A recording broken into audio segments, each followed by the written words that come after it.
I don't wanna. So, if you haven't played Jak II before, you might be wondering, what would cause me to have that kind of reaction to the title screen? Well, to answer that, I think we need to go on the crazy ride that was Jak and Daxter to Jak II.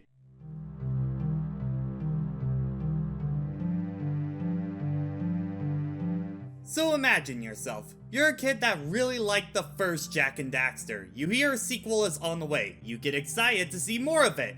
You see a commercial come on for the game, and it has this. Let's go take care of business.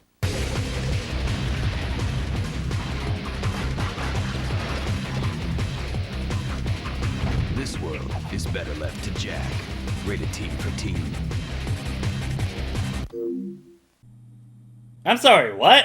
So, yeah. Fans were caught off with the direction the franchise was now going in. We went from a charming, organic, open-world platformer to a gritty, dark city. Jak was wielding a gun, Daxter's name was taken out of the title, the game almost feeling like a Rockstar title. It was a lot to take in, and it definitely turned people away from even trying the game out. Especially in Japan, where the first Jak and Daxter did pretty well in that region. But Jak II tanked in sales so hard they never got Jak III released over there. Franchises change over time, but honestly, Jak II, in my experiences, is probably one of the biggest tone shifts I've ever seen in a franchise. So the big question, how did we get to this point? Well, Naughty Dog started developing a sequel almost right after Jak and Daxter was completed. But during that time, a little game came out called Grand Theft Auto 3, maybe you've heard of it? And many people on the team took heavy inspiration from that, and Naughty Dog saw platformers falling out of favor and wanted to jump onto the trend, especially because even younger kids were playing these mature-rated titles. I get where Naughty Dog was coming from, but franchises like Mario, Sonic, Sly Cooper, and Ratchet & Clank sales-wise were doing just fine at this point, so we weren't quite in the platformer being dead period yet. And others at Naughty Dog agreed. There was a lot of conflict in the studio about the title, with many team members leaving the company after those changes were set in place. But still, just GTA coming out made them change the entire course of the series moving forward? That always felt drastic to me, and the dots don't seem to fully connect with that. Now, this next part is purely speculation on my part, so don't take it as fact. But I think Insomniac Games, who the two studios had a lot of history with, was the nudge that got Jak II greenlit. I think they saw how Insomniac was pushing the grounds of a 3D platformer and making a series that would grow up with their audience, and that gave Naughty Dog the confidence to make that jump. Though that jump would be a lot more steep. Again, not confirmed in any way, that's just my own personal thoughts.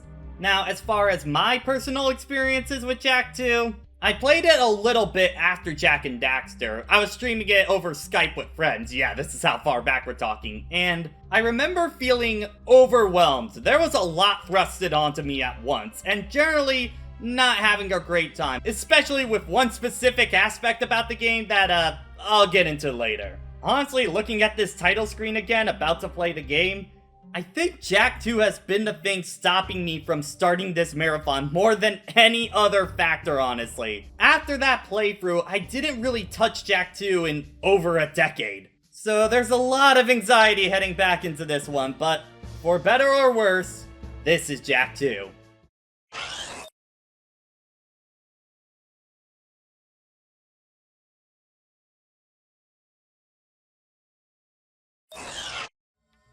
So after the 100% ending of Jak and Daxter, our little crew is trying to activate the precursor door that they found at the end of the last game, with Kira's new Rift Rider to travel through. However, when the door is open, a giant monster comes out along with many tiny flying creatures that start to invade the island. Jak panics and activates the Rift Rider that flies through the void.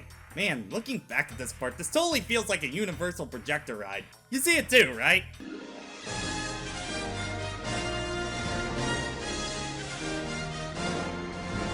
Well, during the trip, the Rift Rider is destroyed and the group gets separated. Jak and Daxter end up landing in this place called Haven City, and before even getting a chance to breathe, Jak is captured by a group of patrolmen, with Daxter saying, "Don't worry, Jak, I'll save you before you know it." Dude, really? Come on! Well, we now see Jak is being experimented on with Dark Eco by Arrow. who was the one that captured him, and Baron Praxis, the ruler of Haven City, with them trying to make him into a dark eco-warrior. As the two leave the room, Daxter comes in to save Jak finally, and tries to talk to Jak. Buddy, you were there in the first game. You know he can't talk. I'm gonna kill Praxis. Okay, yeah, give me a minute. I just need to look for the questions that I had written down for this scene. Where were they? Here we go. These are the questions that I have. So, yeah, Jak can talk now. I guess the Dark Eco gave him a voice box, but he's not a happy camper being locked up for so long. Though, during his time as being a lab rat, I think he would have learned some more, colorful language. What I'm saying is to let Jak say fuck. But Jak ends up breaking out of his own restraints with his new Dark Jak ability, but Daxter ends up being able to knock some sense into him, and when the two escape outside, they end up protecting an old man named Core and a young boy from the Crimson Guards, the patrol of the city. For helping them, Core directs the two to the Underground, who are a ragtag group trying to overthrow the Baron, led by someone named the Shadow. But in order to get to him, they first need to report to Torn, who used to be a Crimson Guard but turned rogue after seeing the harsh dictator tactics of the Baron firsthand. Torn has the two doing missions around town in order to earn their trust before seeing the Shadow. During one of these missions, the pair find the Crimson Guards giving eco to the Metalheads, the same creatures who attacked Sandover Village at the beginning of the game, which seems odd when the two are considered to be at war with one another. To get more information, Torn sends Jak and Daxter to work for a crew, a very, loaded individual, who's connected to the back alleys of the city. Working for him and his bodyguard Sig, the two are given weapons in exchange for their services. Crew also sends Jak to be part of a racing team, as it's the city's biggest sport. And where there's sports in the city comes shady gambling, meaning more money in Crew's pocket. Jak ends up impressing the manager, who sounds, little familiar. Yeah, it's Kira, who's understandably a bit taken back by how drastically different Jak is now. But Jak says he wants to win because the winner of the Grand Prix gets to meet the Baron, and he's got some unfinished business with him. On another mission, Torn has our duo rescue Vin, a paranoid scientist, and meet up with Ashlyn, a high-ranking Crimson Guard who has been leaking information to the Underground, who states the Baron is interested in finding artifacts relating to the hero Mar, the original founder of Haven City. And with the help of Vin, Jak and Daxter manage to sneak into the Baron's palace, where they end up spying on the Baron talking with the Metalhead leader. Turns out the Baron has been prolonging the Metalheads from attacking the city with payments of eco, but tensions are growing and both sides won't hold out for much longer. He also ends up revealing that Ashlyn is his daughter. When reporting back to the hideout, they are told to investigate the Shadowed sacred site, where the duo ends up finding Samus's old hut, making them realize Haven City was built on Sandover Village in the future. They also gain the trust of the Shadow, who ends up being a young Samos who doesn't recognize the duo yet, since they haven't met in that timeline. Samos also informs the group that the kid Core had at the beginning is the key to the Baron's plans, since he's the only one that can open up the Tomb of Mar, where something called the Precursor Stone lies, which has the power to defeat the Metalheads. And with the Underground not wanting that power in Baron's hands, they end up destroying a statue of the Baron in the middle of the city that leads to the tomb. But when the Underground goes to the entrance, the Oracle states that the boy isn't ready for the trials, but as the doors are about to shut, Jak and Daxter make it into the tomb in the nick of time and end up finding the Precursor Stone. Only for the Baron to swoop down, get the stone, and fly away. Wah wah. When coming back to the hideout, Torn says he ended up selling out the Underground as the Baron was threatening to kill Ashlyn, and many of the other members were taken hostage. Jak and Daxter end up breaking in to save Tess, an Underground agent, who also has worked at Crew's bar, Samos, and, Samos. Yeah, both of them. Well, young Samos ends up finding out that Praxis plans on cracking open the Precursor Stone to obtain its power, but doing so will wipe out everything on the planet, forcing Jak and Daxter to needing to find a way to stop him as soon as possible. But before all of that, back to racing. So in the Grand Prix garage, Kira has been working on rebuilding the Rift Rider, but she's missing a time map and the Heart of Mar, the latter being in the possession of Crew. Jak ends up winning the Grand Prix, and the Baron orders Jak to be killed on sight, with Errol trying to run Jak over, but he crashes into Eco, killing him. Okay, so just want to kind of stop here for a second, because when writing this up, I really noticed how this whole racing side quest kind of goes nowhere. The race ends up meaning nothing, and like, Jak, what was the game plan for when you actually met the Baron? Because you didn't get any information out of him, and when going to the palace, you didn't really do anything. Plus, Ashlyn ends up giving you her highest level security pass right after, so this part of the plot ends up feeling kind of barren. Oh my god, that's a pun. Well, speaking of Ashlyn, she threatens Jak and Daxter, asking why they plan on sabotaging the Baron's war against the Metalheads. So I'm guessing Praxis didn't threaten Ashlyn directly, cause otherwise why would she still be on her father's side? Well, anyway, after hearing from Vin that the stone could destroy the world, Ashlyn gets the duo into the weapons factory, where Crew reveals that him and the Baron have been working together on a piercer bomb that has enough power to destroy the stone. Jak has had enough of working with Crew and defeats him while blowing up the bomb and Crew. Afterwards, Daxter ends up finding the time map in Crew's stash, but Metalheads are now roaming through the city free as the defenses have been breached. Jak and Daxter end up rescuing Sig, who Crew set up unknowingly to open the gates for the Metalheads to come through, as Crew would have been paid handsomely for helping out the Metalhead leader. After escaping, the three put a vow to ending the Metalheads before Sig is dragged into the depths below. Our heroes make their way to the construction site after Vin, with his dying breath, warns them to go there. This just kind of happens in the background, and I was honestly confused when they said Vin died later. It's not really that pronounced, honestly. Anyway, they get to the site to find the Baron and oh my gosh, Core, what happened to you, buddy? I mean, Core is revealed to be the Metalhead leader, but good lord, I'm not on seeing that, god. Anyway, the Baron and his forces try to fight Core, but he overpowers them in one shot and leaves with Baron showing Jak and Daxter a second piercer bomb with the precursor stone inside as his final action before passing on. The two then use the precursor stone to get into the nest where Core lies, with the kidnapped young boy in hand, and then Core drops information that the young boy is Jak. Yeah, Jak was from this time period, but they sent him into the past to train for this day. But because of the Dark Eco experiments done on Jak, the precursor stone won't work for him anymore, but it will for the young Jak, and Core plans on wiping out the last of the precursor's power so that he will go unopposed. But Jak and Daxter won't have that and put a stop to him. Young Jak and Samos are sent back in time with the Rift Rider, closing the time loop. Later at their celebration, Sig is shown to be alive, and the crew party hard after their victory, ending Jak II. So all this considered, while it may sound like a lot, the plot is pretty simple, honestly. It's mainly just taking down Praxis and the Metalheads with a lot in the middle, and I'd say for the most part it works, but it does have some faults. The most apparent thing right out of the gate is the massive tone shift, and Jak II doesn't exactly ease you into it. It's more like... I mean, if you're jumping in with Jak II, you won't have as much of a problem with that. But if you're coming from the first game, god, it's such a massive tone shift, with no real time for you to ease into it.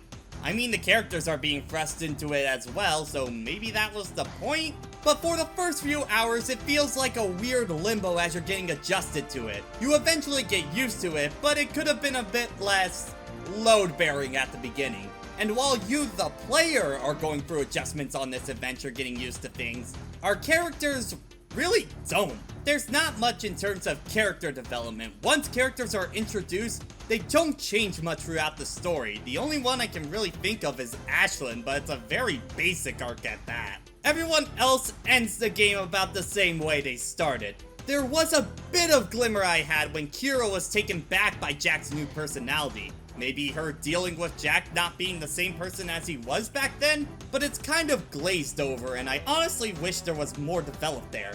Which sorta leads into a lot of the game just being Jak and Daxter going from one place to a mission to another quest.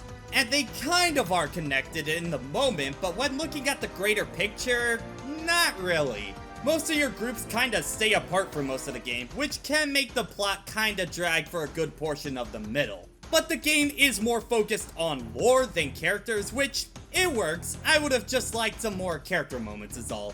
Haven City and this new future world are very interesting and surprisingly links up well to what's been established earlier. One touch I like is how Eco has gone from this mystical energy to now something normally traded, converted into ammo. It makes the world feel like it's evolved a lot from where we were previously. I also like the twists of young Jak and Core. They are foreshadowed enough to where you can catch on, but it's not in your face about it, and it's easier to catch these details on a second playthrough. Plus, I don't really have an issue with the time travel since the game loops back on itself properly. It honestly is really interesting going back to this game so much later, because you can see Naughty Dog's story-focused style in their origins here. A change in the times, which is what they were going for. Though I will be honest, all three of the game's big main villains don't really do it for me. Errol feels like a jobber without much of a real sense of a threatening aura outside of the racing. Core kind of works, but it does end up just feeling like a big monster must kill. And the Baron, on paper I really like his stuff, but I don't think him and Jak have enough interactions directly to make him feel like much of a threat, since most of his big power moves happen off screen, and the one time we see him in battle with someone besides us, he gets laughably one-shotted, which does make him feel a little lacking. But overall, I think Jak II's story is a step up from the first game for sure, but it still does have some room for improvement. So Jak II, presentation-wise, is a very different game from its predecessor. First off, the model quality is better across the board, most noticeably with Jak and Daxter themselves. They don't look nearly as low poly as they did last time, and despite the tone change, they still do keep their squash and stretch cartoony nature in their animations. Cutscenes also have more direction and stronger storyboarding in them, which leads to them being much more enjoyable. Voice acting and scripting is also taken a considerable step up as well. Most notably with Daxter, who Max Casella I feel wasn't as in your face with his performance and made Daxter a lot more likable. Plus, I actually laughed at Daxter moments in this game, since he's a big source of the comedy relief, which with the darker tone is more appreciated this time. Where would you be without me, eh, Dax? Well, Jak, I probably wouldn't be 2 feet tall, fuzzy, and running around in a sewer without a pair of pants. God, I miss pants. You got the handlebars, brother, and you'd better keep us alive or I will never speak to you again. Obviously. Though a lot of jokes with Daxter are just his ladies man jokes, and those kinda hit with a loud thud. A lot of rolling eyes were had, and yeah. Daxter also later has Pecker to bounce off, who's voiced by Chris Cox. A character that didn't really have much plot relevance, so I didn't talk about them much. He's an interpreter for the sage Omen, and the two animals just get on each other's case all the time, and it works out pretty well. Also, Pecker. Safe to say that flew right over my head in the first playthrough. But surprisingly, I think a lot of the humor for me came from Jak. Despite him having this whole cold stone, tough as nails persona, he gets a lot of snarky comments at his allies, or gets moments like guilt-tripping Vin into working all the elevators, or his reaction to meeting the race-driving team leader had me laughing, especially when you know who that is. Part of that has to come from Mike Irwin, who does a great job walking the line between dark and brooding while never going too far and being able to be likable. It's not an easy task to pull off. Others in the cast do great as well.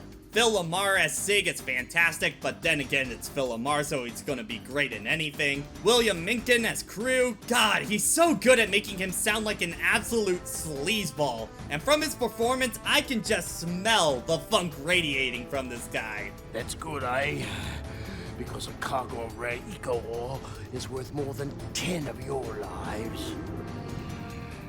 And of course, I'd be forced to collect slowly. Actually, can a voice make you smell? I don't know if that's a thing. That might be something I need to go get looked at. And while his character doesn't do that much, honestly, Clancy Brown as Baron Praxis is carrying a lot of the weight of making his character work as one of the main villains of the game. Great performance. Patience, Commander. No one has ever penetrated the Metalhead nest, you know that. I've seen what comes of such foolish plans. Also, fun fact I learned when researching this video, you ever played SpongeBob Battle for Bikini Bottom and wondered why Mr. Krabs sounds so off? Well, that's because Clancy Brown was busy recording for Jak II at the same time. I did not think these two games would be connected in any way, but the more you know, I guess. However, when we get to other parts, Jak II only comes about to on par or below the original for me. The on par part being the soundtrack. Again, it's a lot of ambient pieces I can't really remember. The only two I can really remember were the Haven City theme and High Alert, but that's because they're the two pieces of music you're hearing for most of the game. And technically, Jak II is impressive, especially with how many models are being shown on the screen at once. It's good on that front, but I don't think aesthetically this game holds up as well. In Jak I, I can remember almost every area in that game because they went out of their way to give every area a unique feel. Not so much in Jak II. Many areas blend together and all have the same muted color palette, which is a problem gameplay-wise too, which I'll go over that in a bit. The only areas that I got a kick out of were climbing up to the Baron's roof, the forest area, and the Tomb of Mart. And I don't know if that's a good sign if two of my favorite levels were deliberate callbacks to the first game. So overall, I'd say Jak II is about what I expect for a mid-generation first-party PS2 game to look like. But with this brand new world, what changed in the gameplay? So in terms of gameplay, Jak II is kind of a big melting pot of a bunch of different other games. From the original Jak, he can basically do everything he could last time, but he can now combine that with his new morph gun. You can fire this thing on the ground and in the air and combine it with your spin and punch to get different effects. You have 4 guns at your disposal, each with a different kind of ammo. The scatter gun, which acts as a close-range shotgun, the pulse rifle, which is your long-range firearm, the Vulcan Fury, which is your Gatling gun, and a Peacemaker, which has 10 shots but will fire a large electrical ball that will kill enemies near its target. Precursor orbs return, but there's a significant less amount of them. You get them mostly by finding them in the world or by doing these side missions that open up throughout the game. Getting these unlocks extras in the cheat menu where you can mess around with them at your own whim. You also have a new collectible in the form of Metalhead Skulls, these new creatures that roam the outside walls of Haven City. When you defeat one for the first time, you get their skull. God, that sounds a lot more violent when you say it out loud. Anyway, you can take them to this precursor statue to get upgrades for your new ability, Dark Jak. Now you might have noticed when killing enemies, you'll see some purple drops that come out of them. That's Dark Eco. Yep, the thing that used to kill you in the first game is now a collectible. The world is changing, alright. Anyway, once you fill this gauge up, you can activate Dark Jak, who can attack with powerful melee moves and after one upgrade has a one-shot AoE ground pound. Or later you can get Giant Jak, who just kind of feels like Buff Riku and I can't get that comparison out of my head. But the main structure of Jak II is where things start to change drastically. The game is no longer a 3D collectathon platformer. Rather, it's an open-world adventure game. You go to various locations to take on missions that involve you going to another location, destroying a certain amount of enemies, participating in races, stuff like that. While traveling through the world, you got vehicles that you can, procure, and later a hoverboard to get all Tony Hawk up in here. Just be careful when you're traveling. If you bump into a Crimson Guard, you'll activate High Alert where you'll need to hide or outspeed the Crimson Guards who will chase after ya. And honestly, that's about all the new in Jak II. So what did this sequel do right? So for the good in Jak II, one thing I do really like are the refinements to Jak's control. He doesn't feel as heavy as he did last time, and I was able to make jumps more successfully because of that. I also think some of the weapons are really fun to mess around with. My two personal favorites were the Pulse Rifle and the Vulcan Fury. I love the Pulse Rifle for being good in almost any situation, and it became my go-to weapon for the game. And the Vulcan Fury just rips through enemies with no problem, and for any mission involving beating a large enemy, it was a lifesaver. While the game has a bigger focus on action, they also have a lot of puzzle-focused sections that worked well to change the pace of the game. You also get to play as Daxter this time, which is pretty neat. I don't know why the game that doesn't have his name you can play as him, but the one that does have his name you can't, but better late than never, I guess. The missions do a good job in changing up objectives. I like the progression that you get with your weapons and kit over time. I do also like how missions are left more open-ended, so you can end up making your own routes through them. Or if you're observant, you can go completely off the beaten path to make your own shortcuts. This mission here, where you need to drop this crate of eco, you need to go to a higher elevation. Well, if I can manipulate my jumps here, I can take a massive shortcut to save some time. One mission where I felt this the most was the infamous Escape the Slums, where you have a long endurance test where you need to fight your way out of this sector. So many people I was talking to about Jak II hated this mission, but I actually found out that if you use the hoverboard, it's unaffected by pedestrians, so you won't bounce off of them, and if I went fast enough, I didn't have to fight.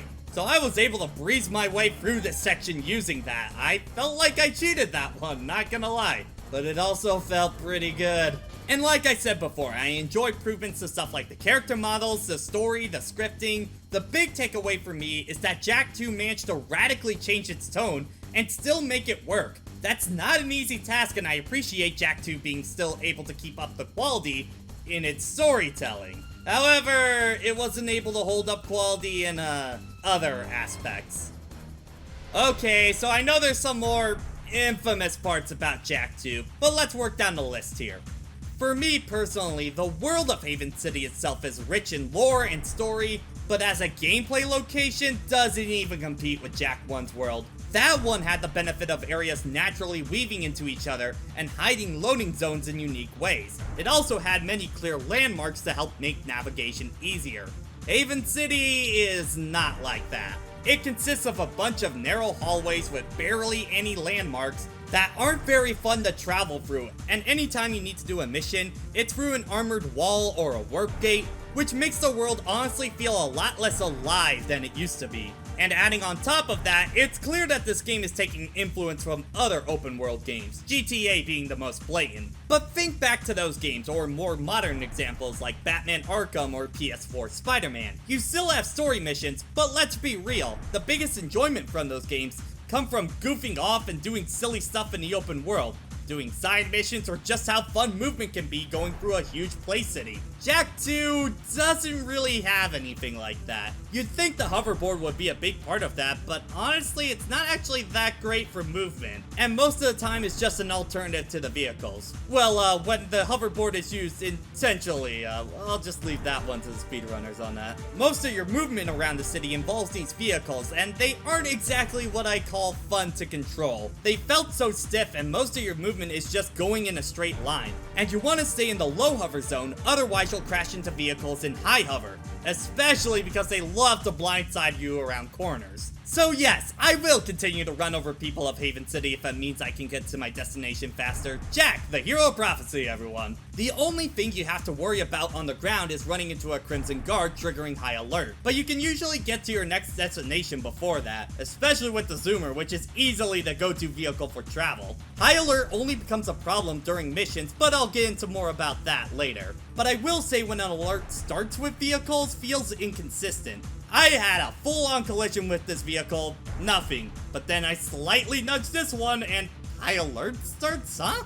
The world doesn't offer much outside of side missions for precursor orbs, which the ones involving racing through rings or finding precursor orbs based on one screenshot, I only feel highlight how unrefined the control of the cars are. Getting into some of these rings are still as tight as they were in Jak I, and it's even worse when trying to go through traffic, which they can block your route, making you fail the mission because of RNG. And I had to take multiple attempts to do the Final Orbs missions, and use any little detail I can find, because there are so little identifiable landmarks. In fact, the one in the slums I only found because my vehicle dipped down there, which says a lot, and I don't really bother going for the orbs, especially because the rewards aren't really worth it until way later. But that requires well getting over half of them, and I wasn't really ready to do so, especially when the game-breaking ones I wasn't gonna turn on for this review.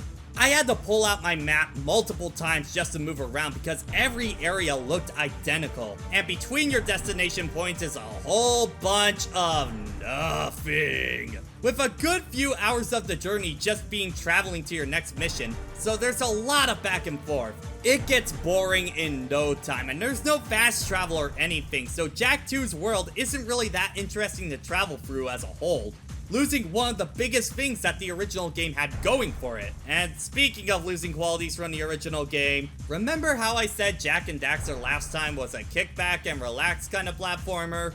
Alright, it's time to talk about the nitty gritty now. So when you start Jak II, it's a pretty comfortable ride, all things considered. You start getting more weapons, taking on more missions, you're in and out no problem. But then you start to notice, some of these missions are starting to get kind of hard. How come I barely do any damage, and why are these missions getting so long? Oh, okay, I died. Well, let me just get back. Oh,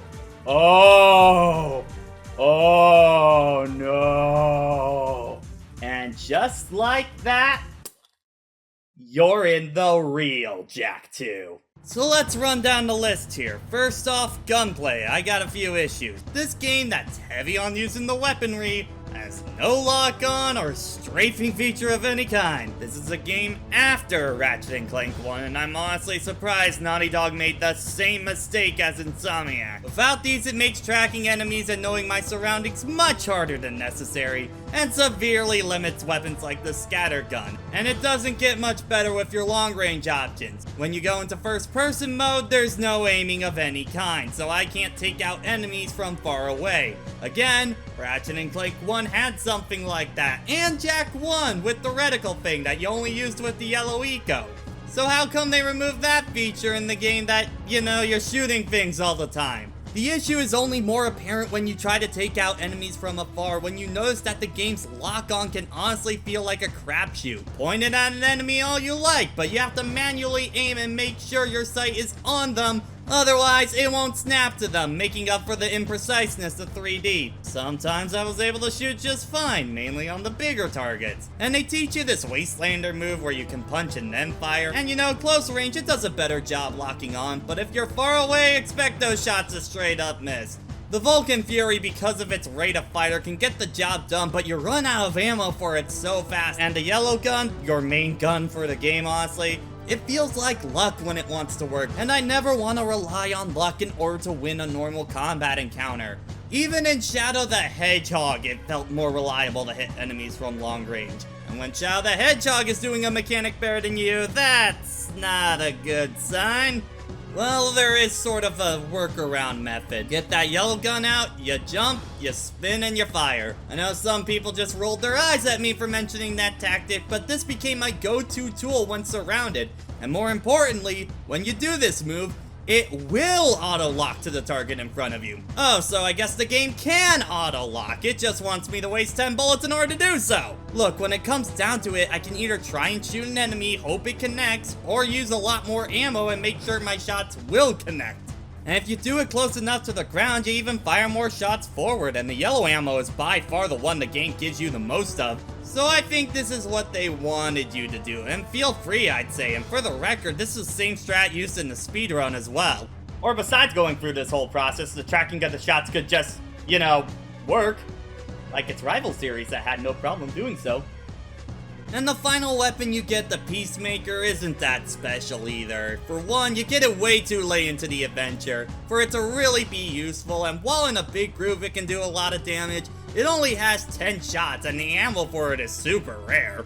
And even then, the jump yellow spin trick will do the same job, honestly. Plus, on enemies like the spider bots, it does next to no damage. Which is really a shame because the Peacemaker is built up earlier in the game as this big super weapon, and it's ironically the least useful of all your weapons. Maybe they thought Dark Jak would be the big equalizer, except Dark Jak does jack all. I think I'm starting to regret bringing the alcohol along. You can't use guns in it, it doesn't last that long, its most useful move gets rid of the form, and Dark Jak doesn't restore after death, so if you use Dark Jak in one attempt and then you die, when you play the mission again, you don't have Dark Jak for the next run. Not to mention, it takes forever to build him up, and you can't cancel him out, so you have to use it all in one go. Now true, you can get some upgrades for him, the big one being his invincibility, but you can't get it until the final mission because the metalhead orbs don't respawn. And the threshold is so high, and by then Dark Jak is so ineffective against most enemies that it's only really used for the AoE. So for being a big story beat, yeah, Dark Jak ain't that special and it's hardly worth bragging about. But man, an equalizer would be really helpful because Jak has even less invincibility frames than he did last time. Meaning Jak can just get wombo combo to death multiple times. Climbing up this rock wall perfectly shows that. You'll take multiple hits from the rocks, and it doesn't help that these rocks are RNG and you can barely see them as you go up. Oh, this was not a pleasant time.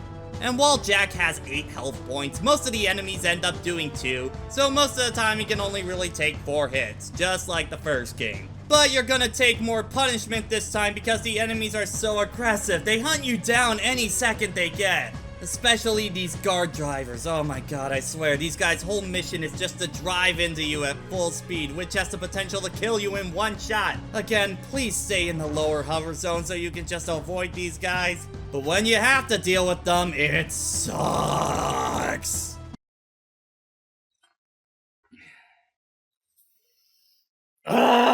Also, missions don't really have many health refills, maybe like one per mission. Honestly, you're given way more Dark Eco than you need, so I think I would actually like to see the 50 green orb mechanic from the first game come back. Each of these guys drop like 5 orbs, so getting 50 for a health refill would actually be more feasible this time. Which I would really love some health in these missions, because some of these missions are just...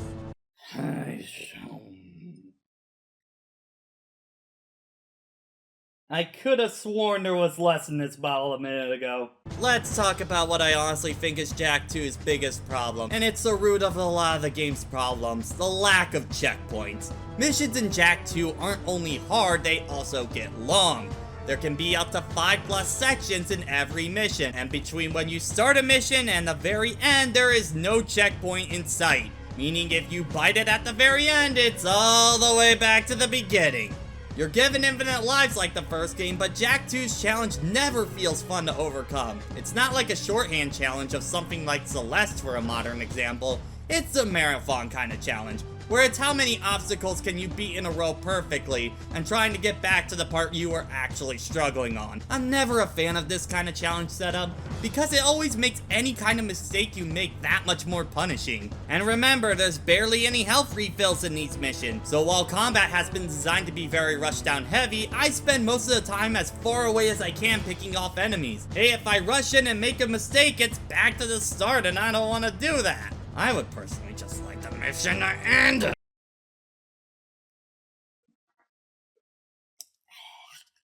Like the mission where you need to get through the Baron's weapon facility, I had like 1 hit left for most of the mission. I was turtling as much as I could because I felt like there wasn't gonna be a checkpoint, and I really didn't want to do all that again. The real kicker is some missions actually do have checkpoints, so if some of the missions can have them, why can't the majority of them? It feels really inconsistent. And if some of these missions had sensible checkpoints, I think honestly that one change would make a lot of the other issues not as large in the long run. Especially because every progressive run gets harder because you don't get your ammo restored when you come back. Meaning you have diminishing returns every attempt you do. Just keep kicking Jak while he's down, why don't ya? And you must be thinking, oh god, that must mean the bosses are terrible. Well, actually no. Bosses don't take that long, so the lack of checkpointing isn't that much of an issue here. And the health issue isn't that big of a problem either. Honestly, bosses felt like some of the more fair parts of the game, which honestly says a lot. And if you play Jak II, I'm about to bring up some certain missions that might cause a reaction or flashback from you, because some of these, oh boy.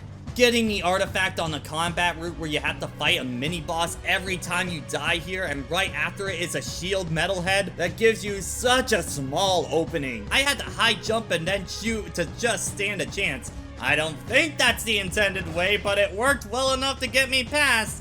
And in the same level as the rock climbing wall that I mentioned before, honestly, it feels like luck I got through here. Not fun at all. There's a mission with a bunch of invisible metalheads that can snipe you from across the level, where I swear jumping and spinning is the only way you're gonna find these guys safely. There was a lot of hatred when pulling people for the bomb mission where you need to go blow up these vents. I found this one kind of interesting routing-wise, but I do agree the time limit I think is a little strict. The sewer missions where you need to keep these 3 people alive who can't defend themselves at all and won't even try to run if there's obvious danger. And the entire mission's an auto-scroller. Since you need to stay with them, it takes about 4 minutes to get through. And trust me, it adds up. And it ends with a mook rush right at the end with a cutscene which you think would be a checkpoint, but then you're reminded, no, this is Jak II. Meaning you have to do it all over again. And the turret mission at the docks where you need to destroy a bunch of flying enemies for a long stretch of time, and if they go too low, their hurt boxes just go away. Awesome. Funny thing with this one is the part after is a total joke, so they just made the first section by far the hardest part of the mission. Yeah, whoa. Oh god, any mission that involves a Titan suit, and they put this thing on the back of the box like it's a really cool selling point. No, it's not. It's probably the worst controlling thing in the entire game. Attacking with it is clunky, moving around with the thing is a process and a half, and the worst for me is that the camera here becomes so crunched. If I can get out of the suit and the camera's fine, how come when I get into the suit the camera suddenly can't function properly? That alone makes any mission where you have to use this thing a massive chore, and I died more from the lack of seeing more than anything else. I think the worst lack of checkpoint example I can think of is the big rescue mission with Sig near the end of the game. It's a platforming and puzzle section where you need to move these boxes into a hole before they blow up. And one of those boxes, you need to go over to the side where there's a bottomless pit, and Jak sometimes, you know, he just won't grab the ledge, causing you to die. But the platforming section where you have this giant metalhead's point of view as your camera. You can't slow down, otherwise you're eaten, but wait! You can't go too fast, otherwise you won't be in viewpoint of the camera. So you'll be platforming blind. But wait! There's also obstacles that are off camera that will bounce Jak back and get eaten anyway. Ah!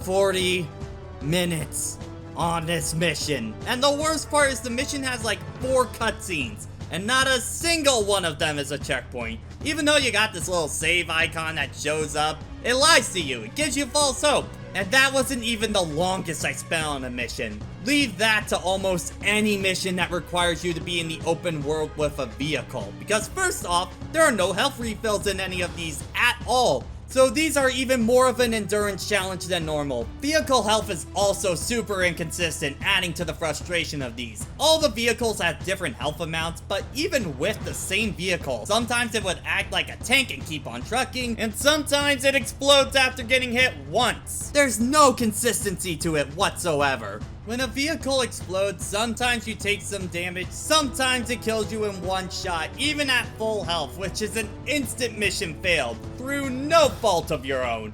Especially with those Crimson Guard bikers I mentioned before, they are there only to mess up your day and nothing else. And when in said vehicle, it's full manual aiming with your gun, which really limits your options. And really makes the Pulse Rifle and Vulcan Fury your only options, as the Peacemaker, if you even have it at that point in the story, barely does any damage in these missions. The Spider Bot mission took forever because the ammo problem I mentioned before, and you can't really stay in the vehicle for this one for protection because it has a beam that will blow you up if you aren't in the perfect spot, or will just send you flying where the camera gets all crazy. And this is a timed mission as well! I ended up having to go to the ammo range to restock the Vulcan Fury just to finish this one. But for me, hands down, the mission that drove me insane during my recording session, the helipad mission. Oh god, the helipad mission. You need to be in a vehicle for this one because the helipads are in the air. You need to be behind them, otherwise they will speed right by you, forcing you to hunt them down. No health refills. The explosions from the helipads can cause your vehicle to explode. And reminder, sometimes the mission can just end on the spot right there, and there are 5 of them. For me to actually beat this mission, I had to go so slow, destroying one of them, and then hiding until high alert was gone. 90 minutes on this mission. My friends in my Discord can vouch for me on this one. This mission highlights so many of the issues in Jak II all in one package. And you might be thinking, well, just avoid the bad missions and do the other ones instead. Well, you can't. Every mission is story related, so while you have a selection that you can choose from, you need to still do all of them in order to beat the game. Unlike the freedom you were given with the first game where all you needed to meet was a certain amount of power cells, so the open world game isn't really that open on how you can approach it, huh?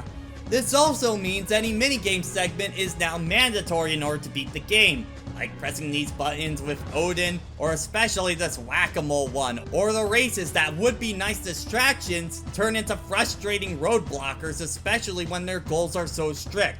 This whack-a-mole one, it's so tight I barely won this after 5 full attempts. And this was right after the Sig mission, so I was already annoyed at that point. And the races with the 3 main ones, I didn't actually have that much of a problem with them, honestly. but I don't like that the vehicle durability is still a thing in these, and if you hit a wall and catch fire, restart the mission, you're not winning. But the race with Earl in the streets, I hated this one. Because the turns are so tight, and if you miss one ring, you're fine. Meanwhile, this guy doesn't need to go for the rings at all. Honestly, the course just makes you brake, adjust, and go over and over. It was not built with this mission in mind. Also, you can totally get caught on something like I did here, and that just kills the entire run. And I know, some people might be thinking I'm over-exaggerating, but when I polled my audience on Twitter, more people said that the difficulty of Jak II soured their overall experience with the game. Ugh. Look, even Naughty Dog knew they made the game way too hard for its own good. It says right in Jak III's design document, one of the major goals for this game was to make it far easier than 2. And in Jak III's commentary, it has this. For those of you who actually managed to finish Jak II, congratulations. Yeah, Naughty Dog knew they made it way too hard. And you wanna know the real kicker in all of this? Remember those precursor orbs I mentioned before and how they unlock stuff? The final reward is playing the entire game again, but only even harder.